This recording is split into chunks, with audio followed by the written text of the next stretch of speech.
Ashama akkam jirtu fayyaa keessanii nageenyi fararri waaqayyoo lafuma jirtanitti isiniif haa baay'atu nagaa keessanii jirtu qaalota koo gaggaarota koo kaameraa dhabu kaameraa maanii jirtu miti nagaa kootiidhaan gooftaa kootiif haa galatu har'a nama jedhamu lakka namatti hin jedhamne Abbaay Butti namatu adaraanatti kennate adaraatti laadhunaan jedhanii adaraa kan immoo maafan daawwattoota kootti sagarsiisaatii isiniifis barumsa isiniif ta'a isin jajjabeessaa nus waaqayyoon hin galateeffannaa jedhee isinitti agarsiisufanii amma abbaan eebboo manan jiru anatti kennanii anatti dhimma kennanii adaraa kennanii ba'a isinitti agarsiisa kennanii waan kennan jechuudha asumaan garuu abbaan eebboo waan hin jirreef dafee tan ergaa sanatti madda ergichi maayidha seetan koomantii viidiyoo kaleessaa lammaffaa irratti hojjedhu jedheetoo dhiisetoo irratti hojjedhisan jechuudha irratti hojjedhisan jalatti atiyyuu kadhattuudha sabboontuun ati kadhatteetoo kadhaa keessaa sin baafnee kadhattetti naan jedhetu jira koomantii jechuudha ani silas jechuudha jalqabuma yuusan haa jedhe miidiyaatti dhufe kadhattuudha kadhannaadhaan dhufe isa mana koo gali mana kee galchuun jedhe abaarsadha isa na bira jiru isa na harka jiru yoo mana kee galchu jedhe abaarsa ta'a waan ta'eef waaqayyo isaa eebbisu guddaa isaa galatoome ani ofi dhoksee mitaniin dhufe of beeksisaa mucaan koo mucaa waggaa 8 taa'uu hin dandeessu deemuu hin dandeessu kanaaf viidiyoo koo laayikii godhaa sheerii godhaa na daawwadhaa daayipariin ittiin bitaa jedhe namoonni immoo na gargaaruu barbaadan namoonni immoo naaf kennuu barbaadan amma ammaatti eenyuun qabaan eenyutti amni madhariyaan hin qabus sinumaan qaba waan ta'eef boo'ees kadhadhee beekaa borus nam kadhadhaaf rakkadheenna mucaa kootiif boolla keessallee galee kadhadhee mucaan koo akka hudduu ishiin madoofne akka ishiin na jalaan miidhamne nan godha. Anis hin kadhadhe immoo sabiskiraabii naaf godhaa viidiyoo koo hamma dhumaatti ilaalaa isaan booda na jajjabeessaa hin jedhe. Namoonni immoo lakki haadha eebbaa nuyi qarshiidhaan iyyuu si gargaarraa daayiparii ji'a tokko daayiparii ji'a lamaa hin binnaaf jedhan hedduu jiru. Sabboontuun kana qofa miti annaaf goote. Ani hin ganne ani maqaa ishiis hin ganne ishiis hin ganne ishiis nan jaaladha fayyoos nan jaaladha.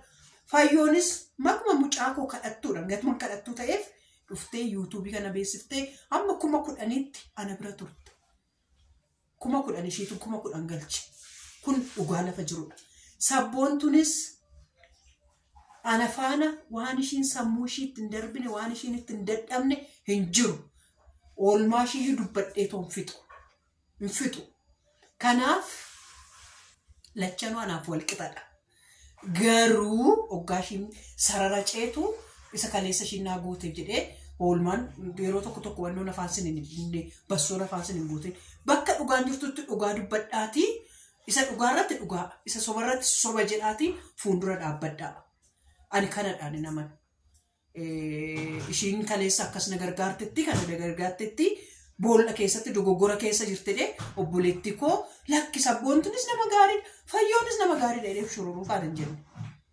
lachan isaaniyyuu anaaf walqixa haraaramaa walittan sin fidaa walittan sin araarsa jennaan isaantu araaramuu didee bilbila naa kaasuu didanii na jalaa qabuu didanii kanaaf malee ani kadhattuudha ati garuu sumunii tokko naaf hin kennine eega nooyyuu banattee ofiidhuma keetiiyyuu sumunii naa kennitee miti ishiin naa arrabsite sun warri naaf kennimmaa naa gaddee na jaalatee naaf jedheet naaf kenne kanaaf odoo namaaf hin kennin nama na arrabsinaa ani arrastee borustee viidiyoon kun isin ta'a kadhattuudha mucaa kootiif nan kadhadha haadha kadhattuudha borus nan kadhadha garuu kadhadhee viidiyoo koo naaf laalaa borus nan kadhadha arras nan kadhadha daqiiqaa afurratti deemte abbaa eebbuu sun bilbilee dhufa sinan jaaladhashi kennaa abbaa eebbuu sinittan agarsiisaa laalaa kennaa abbaa eebbuu kootu leenca koo adaraa namaan sitti kennadha Korka kan. Adaranya. Adara nama Imana inyu? Imana walda. Maju. Imana walda natti ke. Ara dilbata miti. Ati daftee hin galle. Waldaan immoo imaanaa natti kennite. Adaraa natti kennite.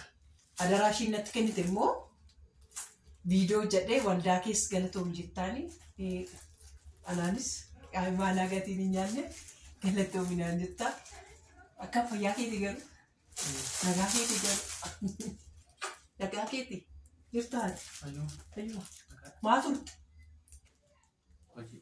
Hojii. Video kita taran? Kun nagaa gaafadhu. Uummata kuma 14. Na jedhe nagaa keessanii. Fayyaa keessanii. Jirtu nagaa keessanii. Naguma. Fayyuma. Nagaa jirtu. Baay'ee sin jaallanna. Baay'ee sin kabanya. Baay'ee sin jaallanna naguma. Naa kanaaf jechuudha. Inni tokko kennaa caalu. Loodaan naaf kenname dhugaatanii naaf isa ture. Kennaa caalu. Kun asitti as rakkamitti agarsiifadhu.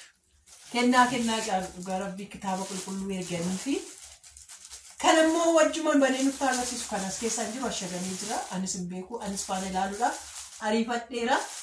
Ashagaasaa. Kun asitti as rakkamee kun. Yeroo biraa. Maal amma hiikitu nutti agarsiis maal yeroo biraa? Lafti uffadhee. Maal uffattee immoo boru nutti agarsiifna maal wayii? Uffata moo? Ani maalan beekare waan isaa akkuma uffataa jechuun lallaatti kophee kun olkatti akkasitti hiikina. Kun akkasitti ashaganii. Dhiisi. Qoy maal dhiisa kun olaala kun akka adda fuulratti annata tokko. Qoy.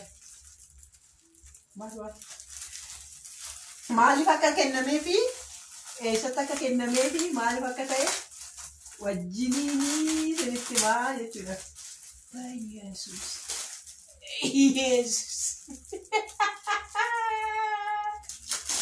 Anuuna ni naafe. Maal? Wantichi anuuna ni naafe. Dhugaa rabbii anuuna ni naafe. Nan arge. Wajjuma argina dhugaa rabbii. Yesus.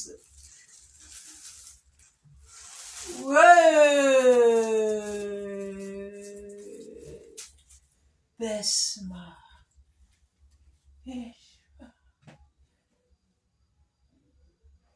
Suufii kenna suufii hodhisiisan baay'ee Yesuus. Suufiidha garuu waan isaa kirri jirbii. Besma.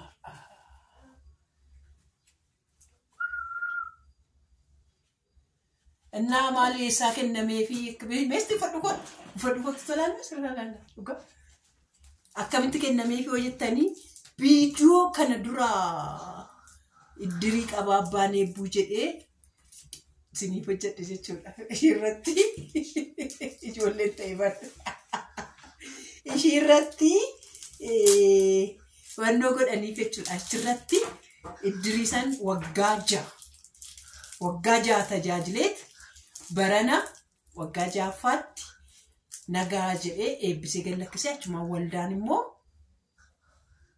kennaadhaan arranni waldaan nadhee kennichi nutti kennamee adaraadhaanii finneetootti kenninee kottu babannaatiin ilaala. Besma safaranii waan isaa monka qaba. Kunin safarree na qabe. Si qabe kottu hara baay'ee bareedaa keessa ispoortii jettee dhugaa mayyoo argitanii kenna baay'ee. Besma faranjii dhuma godhan dhugaa baay'ee irraa bareeddee suufii. Besma asii kan dhaabsisuudha qotaa keessanii ture. Kunoo waldaanii akkasitti kennaa addaa. Ani uffata caalu garuu ani kanattis baay'een gammadee kitaabni qulqulluun ittiin jiraadhu ittiin amanami jechuudha. Kitaaba qulqulluu laatanii fi waldaan mulu wangeelii Qilintoo waaqayyo sinaa eebbisuu barri keessan haa eebbifamu. Wannoon keessan maadha maqaan iddirii keessanii? Hiyoot Kiristoosiin wayin immoo lubbuun Kiristoosiin. Ragajaa iddirii. Iddirii wal gargaarsaa waaqayyo sinaa eebbisuu waggaa 6 tajaajilee akkasitti eebbifamtanii waldaadhaan eebbifamtanii akkasitti badhaafamuun gubbaattis siif haa ta'u. Ameen. Gubbaattis siif haa ta'u. Ameen. Amiin. Kana keessa isa gubbaarraa sun hambisi. Ameen. Akkasumatti akililii akkasii irratti siif haa dabalu. Ameen. Amiin. Na bagari galatomi. Sinin jedha yaa qaqqaalota tokko yaa qashtoota koo. Jedha san jalqabamu sinitti mee yoona barbaaddan jechuudha. Yoona barbaaddanii duwwaa 913 duwwaa nan raafadhe ijoollee silkii koo gammachuu koo gammadee koo nan silkii koo raafadha. Duwwaa 913 call me. Kadhattuudhaaf jechuudha. Namni kadhattuudhaaf. Kadhattuun na dhukkubee na gaafattee taayii beelee na laattee taayii jedhe. Malee ati kadhattuu jedhi farrabsi hin jenne sana dhukkubee siin jedhuuf Waaqayyo si haa fayyisu jedhi. Isinan jaalladha dhugaa Waaqa jiraata. Guddaa sanaaf galatooma. Viidiyoo biraatiin ammoo lagarrutti. Bye bye.